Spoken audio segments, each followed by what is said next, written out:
Welcome to Bruins Overtime Live, presented by BuyAToyota.com. For offers not seen on TV, visit BuyAToyota.com. Adam Pellerman, Billy Jaffe, Gigi Marvin here with you. Bruins lose to the Wild 6-2. They finished their road trip with a 2-1 record, so you pick up 4 out of a possible 6 points. So the road trip overall, very successful. Very. Clunker of a game.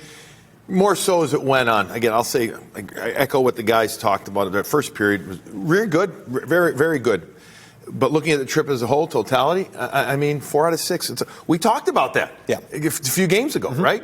Get out. That's what we wanted. Get greedy. Get 4 points out of this trip. After they won the first game, and then obviously the second one, they did that. But like I said, first period tonight, good. The rest, Minnie's playing with some different energy. Even though they're missing some guys, Gigi, they're playing with energy with Quinn Hughes' trade. Yeah, and I mean, Hughes looked good. I mean, Spurgeon looked good. We talked about that. Brock Faber, 3 of their big 3 on defense looked excellent. And I thought they just played. I mean, they're a really good team. And so they played well. They clogged the middle. They had great active sticks, and they scored when they had the opportunity. The Bruins had a chance. They had some pushes.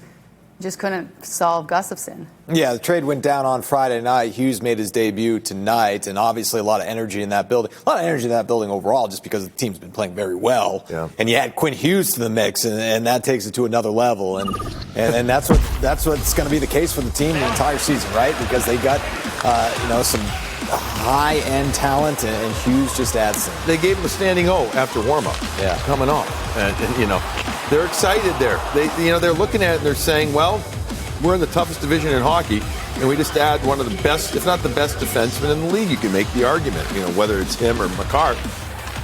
And now the fans are looking at it and saying, we're really good. Yeah, we got a lot of guys hurt. If we take a look at Quinn Hughes just do his thing, he ends up scoring a goal. I actually thought in the first 2 periods, to your point, Gigi, Spurgeon and Faber were better than him, which not saying he wasn't good. It's just they were that much more noticeable. And then the third period, he's like, hold on a second.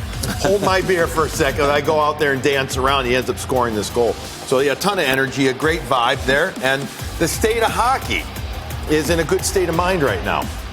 They are. And you could see in the third period especially, they started moving. I mean, he's so agile. He's shifty. And you see, Kaprizov, they didn't connect on a drop pass, but some of the movement they started to have, you could sense the building get excited for what they get to watch coming up. Yeah, and what they're going to have moving forward. And, that's just one game, right?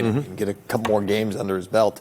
We'll see how things play out. Meanwhile, our Subaru star of the game, brought to you by Subaru of New England, Kirill Kaprizov. As you take a look at the career numbers against the Bruins, now 8 goals in 6 games. He's got 20 goals now on the year, so his 6th NHL season, he scored 20 goals in each of those 6 seasons, at least 20 goals. This is the highest paid player in the National Hockey League. This is a guy with a load of talent. We saw it on display at times tonight. Yes, at times I think might be the key word. It was hard to notice in the beginning of the game, but he settled in and definitely made a mark on the score sheet. And here's a rush, his first goal of the game. Kind of a broken play. It looked like it was almost a blocked shot, missed the net, but that carom off the backboard, right to his backhand, he's able to roof it and snipe over Swayman. But, the guy, what thing I respect about him is his compete level. He is so driven to succeed and excel. And here's a look at his last goal where they just dish it. He's coming on for the delayed penalty. The extra attacker comes on. He just picks his corner perfectly. Yeah, I think he gets a little help. There's perhaps a Bruins stick defender, and it rockets up. But I couldn't agree with you more, Gigi. It's a good point about his compete level. He's a guy that he just doesn't float around and he will put his nose behind the shot. He's got a wicked shot, too. He absolutely does. And he thinks the game at such a high level. When Hughes gets used to playing with a guy like that, and Brick alluded to it, the forwards. Boldy and Kaprizov are 2 very smart players. Throw in Zuccarello, too. He is incredibly bright, right? Little guy, but big hockey mind.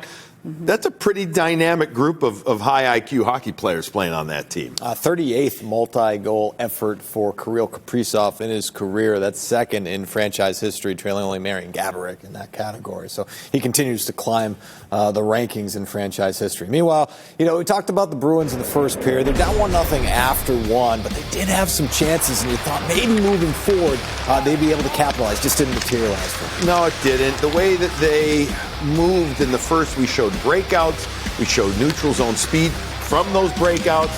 Gustafsson was very good in the first period, and if they had scored one goal early in the second when both shots went blocker side on Gustafsson, you can play the game, right, Gigi? Maybe, who knows, could have been a different game. It would have felt at least like they had a chance for it, because once it was 3-0, that was it when they didn't have a few of these goals. We're even showing the opportunities after. And the opportunities were slim. I mean, that one didn't even hit the net, but it was in a prime spot. And some of these movements, I love how Gigi, after he gets a shot blocked, hurt his foot, comes back in the game, he explodes down the wall and is able to get a shot on net. But again, I look at that and I see a lot of perimeter shots. I don't see too many grade A scoring chances and that's kind of what we've been talking about. Minnesota was able to just clog the middle and play really well and tie up net front.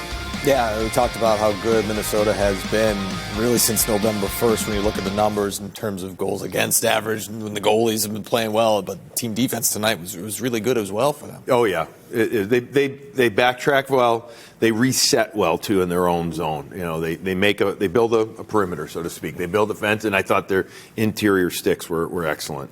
Meanwhile, we talked about the forward lines, mixing up those tonight. You had the Victor Arvidsson injury, so you got David Pastrnak back on that top line. So Alex Steeves actually moved down to the third line because Marat Husnudinov moved up to the second line. And Steeves ends up getting a goal. And again, it didn't factor in any way into the outcome of the game, but for a guy like Alex Steeves, a young player, a player that doesn't have a lot of NHL experience, it's always good to see the puck on the net.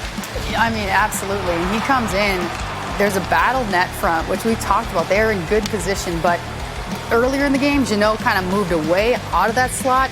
This is an example of Steve's coming into that high danger area and being able to be rewarded as he cleans up a rebound, buries it, and as you mentioned, kind of moving her up and down the lineup, being consistent and showing up and finding the back of the net. You can't go wrong with that. Yeah, and a guy that probably always feels like he's fighting for his job to just stay in the league, right? And to see that is positive. Absolutely, and that's the kind of message that you send to the coaches and the management, is that you're in the game. I mean, he cannot afford to be out of it, and he's going to work his backside off. He had a bunch of hits in this game as well. He has some history in Minnesota too, so for him getting back there and being able to score a goal there, so it's good. No, it's a find a positive type of moment in a game. In the third period, got away from the Bruins and gas up the plane and get the heck out of it. Yeah, time to go home. You're going to be home for a while. Let's wrap it up. Exactly.